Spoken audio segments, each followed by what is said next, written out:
KDB ಇಂದ ಆಕೆ ಕಂಪ್ನಿಗೆ 12 ಎಕರೆ ಕೊಟ್ಟಿದ್ರು ಅಂತ. ಆಯ್ತಪ್ಪ, ಅದ್ರ ಬಗ್ಗೆ ಬರೋಣ.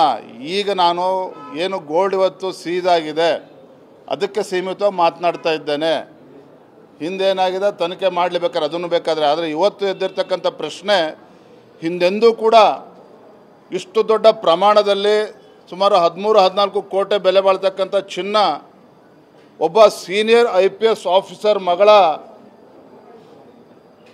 ನೇತೃತ್ವದಲ್ಲಿ ಸ್ಮಗ್ಲಿಂಗ್ ಆಗಿರ್ತಕ್ಕಂಥ ಪ್ರಕರಣ ಹಿಂದೆಂದೂ ಕೂಡ ನಾವು ಕೇಳಿರಲಿಲ್ಲ. ಹಾಗಾಗಿ ಪ್ರಕರಣ ಈಗಾಗಲೇ ಗಂಭೀರ ಸ್ವರೂಪ ಪಡೆದುಕೊಂಡಾಗಿದೆ. ಕೇಂದ್ರದ ತನಿಖಾ ಸಂಸ್ಥೆಗಳು ತನಿಖೆಯನ್ನು ಮಾಡ್ತಾ ಇದ್ದಾರೆ.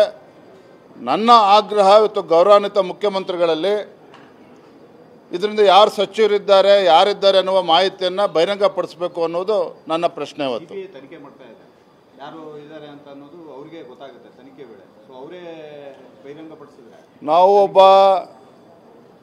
ಶಕ್ತಿಶಾಲಿ ಮುಖ್ಯಮಂತ್ರಿನ ರಾಜ್ಯದಲ್ಲಿ ಇಟ್ಕೊಂಡಿದ್ದೇವೆ, ಒಬ್ಬ ಅನುಭವಿ ಮುಖ್ಯಮಂತ್ರಿಗಳಿದ್ದಾರೆ.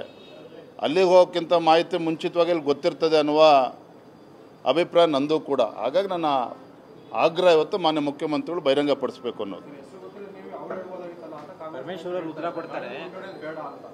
ನಾನು ಗಾಳಿಯಲ್ಲಿ ಗುಂಡಿ ಹೊಡಿತಾ ಇಲ್ಲ. ನಾನೊಬ್ಬ ರಾಷ್ಟ್ರೀಯ ಪಕ್ಷದ ಭಾರತೀಯ ಜನತಾ ಪಾರ್ಟಿ ರಾಜ್ಯ ಘಟಕದ ಅಧ್ಯಕ್ಷನಿದ್ದೇನೆ. ನಾನು ಗಾಳಿಯಲ್ಲಿ ಗುಂಡು ಹೊಡಿತಕ್ಕಂಥ ಕೆಲಸ ಮಾಡ್ತಾ ಇಲ್ಲ.